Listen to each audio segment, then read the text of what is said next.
अखिलेश यादव को देश से कोई मतलब नहीं है, उनको यूपी की सत्ता से मतलब है। उनको बिहार का चुनाव याद आ रहा है। पहलगाम के लिए अखिलेश यादव ने के मुंह से एक दही जमा हुआ है, एक भी बयान दिया उसने? इतने मर गए, पाकिस्तान ने ये हरकत की, अखिलेश यादव ने कोई बयान दिया? क्योंकि वो देश प्रेम ही नहीं है उसके पास, तो कैसे बयान देगा? उसको बिहार के चुनाव की चिंता है। उसको कांग्रेस के टाइम में इतने साल राज हुआ, 57 साल में पीओके क्यों नहीं वापिस ले सके? जब बोल दिया यूएन ने कि पीओके वापिस करना पड़ेगा, तो क्यों नहीं किया? अब मोदी पाकिस्तान में 90% खेती हमारे पानी से होती है, 90% पानी हमारा पीते हैं वो। ये सिंधु जल समझौता 1960 में वर्ल्ड बैंक ने करवाया था। मोदी वर्ल्ड बैंक को नहीं सुनने वाले। अब कश्मीर में मारे गए हैं, पब्लिक मारी गई है। ये पाकिस्तान की सोची समझी साजिश थी कि हमारे देश में जितने हम अपने आप को इस्लामिक मुल्क कहते हैं, लेकिन उतने मुसलमान 23 करोड़ और हिंदुस्तान में 30 करोड़। तो पाकिस्तान की सोची समझी साजिश थी कि इस बार आतंकवादियों को बोलना है कि धर्म पूछ के मारो, धर्म पूछ के मारना है, ताकि हिंदुस्तान के हिंदू मुस्लिम के बीच में दंगे हो जाए।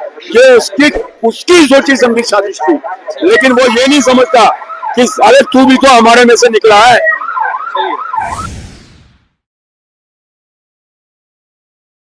हजार मदरसे अगर बंद किए तो किए, मैं अपनी रिपोर्ट नहीं बोलता हूँ, अखबार की रिपोर्ट बोलता हूँ।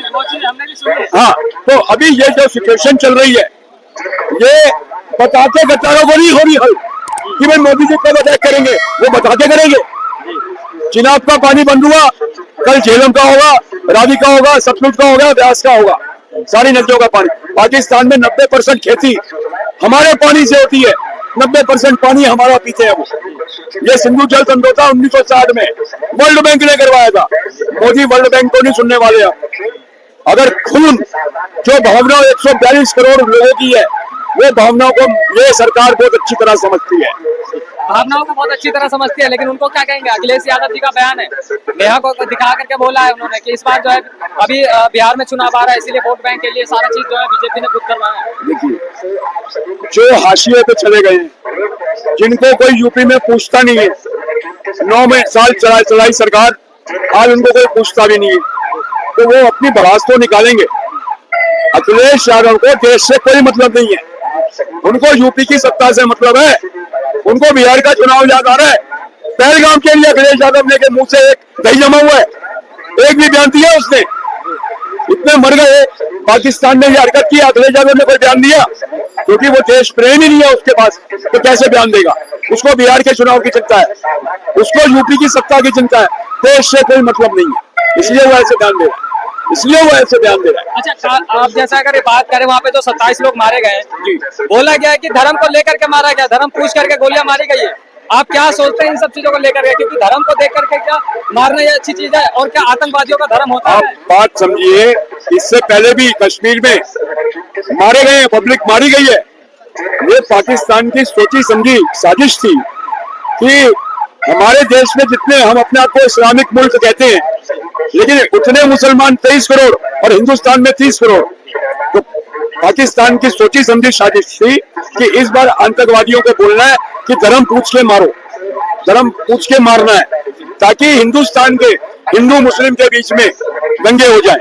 ये उसकी सोची समझी साजिश थी। लेकिन वो ये नहीं समझता कि अरे तू भी तो हमारे में से निकला है, तू कौन सा टपका है ऊपर से, तू भी तो हमारे में से निकला है। तो यहाँ के मुसलमान भी हमारे देश के साथ हैं, मैं यही कहना चाहूंगा। लेकिन गद्दार मीर जाफर और जयचंद भी है हमारे देश में। आतंकवादियों से ज्यादा खतरनाक वो हैं। अगर वो कश्मीर में पहलगाम में उनको पनाह नहीं देते, अगर वो घर में अपने नहीं छुपाते, तो ये कैसे होता? पहलगाम कैसे होता? तो उसमें भी 250 पकड़े गए, 250 पकड़े गए, 2800-2900 डिटेंशन सेंटर में जमा है। नकेल धीरे धीरे कसी जा रही है। मोदी जी ने तीनों सेनाओं को बोल दिया आप लोग को खुली छूट है, और पर्सनली अकेले वो मिलिट्री के चीफ से, नेवी के चीफ से और एयरफोर्स के चीफ से मिल रहे हैं।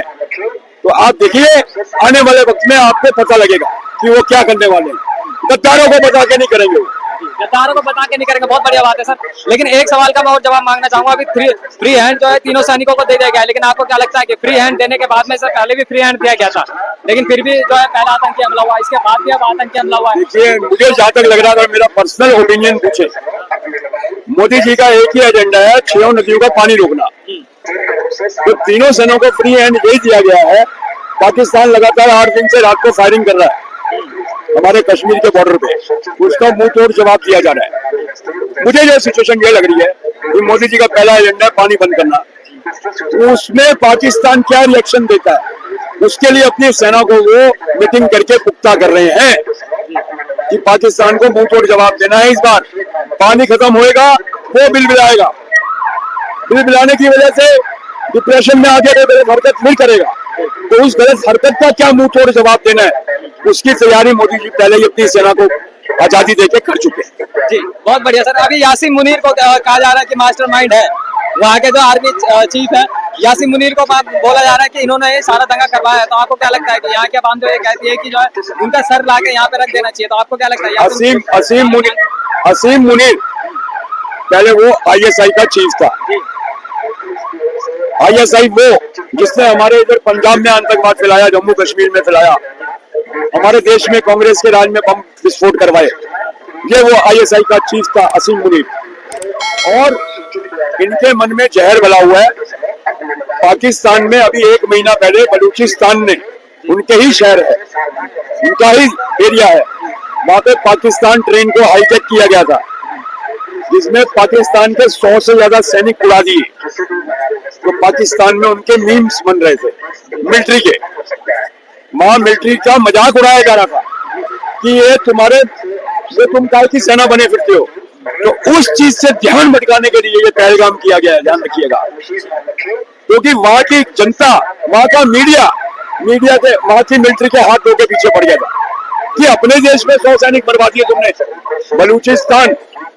बलूचिस्तान आर्मी फोर्स, ये BAF, ये पीछे हटने वाली नहीं है।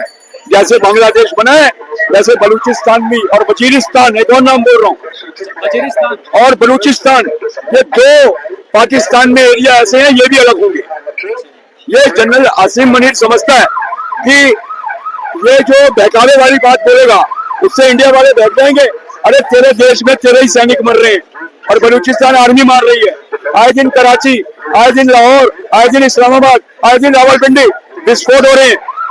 TTP से तो लड़ नहीं पा रहा। अफगानिस्तान का तहरीके तालिबान, पाकिस्तान TTP बोलते हैं, वो एक आतंकवादी गुट है। पाकिस्तान उससे भी नहीं लड़ पा रहा, अपने सैनिक उसके हाथों मरवा रहे हैं।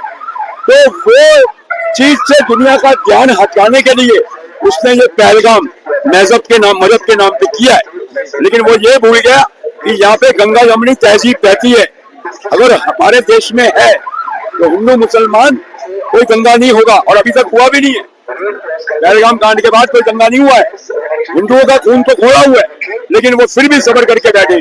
साथ ही साथ मुसलमानों का भी, जो सच्चे मुसलमान है हमारे देश में, उनका भी खून खोला हुआ है, इसलिए हमारे देश में दंगा नहीं हो रहा। तो ये पाकिस्तान की जो चाल है, और जो हमारे देश में जो नेता हैं उनकी जो चाल है, उनको जवाब हमारे देश के हिंदू, मुस्लिम, सिख, ईसाई सब दे रहे हैं। पाकिस्तान की औकात क्या? 23 करोड़ आबादी, अपने आप को इस्लामिक मुल्क कहता है। हमारे हिंदुस्तान में 30 करोड़ से ज्यादा मुसलमान है, तो उसकी औकात क्या हमारे सामने बोलने की? वो समझता था कि मजहब के नाम पे मौत बांटूंगा, मजहब के नाम पे तो हिंदू मुस्लिम का झगड़ा हो जाएगा। नहीं हुआ झगड़ा और ना होगा। उसकी सोची समझी चाल थी, वो चाल उसकी कामयाब नहीं होगी। अभी आपने सर गंगा यमुना तहजीब की बात करी है, तो एक सवाल मैं इस पे और करना चाहूंगा। अभी बंगाल की बात करते हैं। बंगाल में जिस तरीके से हिंदुओं को घर छोड़ने का प्लान कराया गया, ठीक है, छोड़ के भागना पड़ा, तो वहाँ पे गंगा जमुना तहजीब का मैंने आपको यही कह रहा हूँ, हमारे देश में भी तो मीर जाफर हैं, जयचंद हैं। मीर जाफर ने सिराजुद्दीन दौला की सरकार गिरवाई अंग्रेजों के हाथ, और जयचंद ने पृथ्वीराज चौहान को हरवाया। मोहम्मद गौरी 17 लड़ाई हारा, और उसके बाद जयचंद की वजह से पृथ्वीराज हार गया। तो ये ममता बानो भी तो है वही, उसके राज में बंगाल की मुख्यमंत्री, उसके होते हुए 400 हिंदू परिवार को पलायन करना पड़ जाए। तो ये ममता बानो क्या करवा रही है? पश्चिम बंगाल को बांग्लादेश बनाना चाहती है। बंगाली बहुत होशियार है। 34 साल ज्योति बसु को नीचे उतार दिया, मुख्यमंत्री था, तो ममता की क्या भी साथ, बंगाली 100 साल आगे की भी सोचता है और 100 साल पीछे की भी। वो इस बार आने वाले चुनाव में ममता बानों को खाड़ फेंकेगा। जी, उखाड़ के फेंकेंगे, बहुत अच्छी बात है। लेकिन अब इसके बाद में अगर वहीं की बात कर लेते हैं, एक सवाल छोटा सा लूंगा मैं आपसे।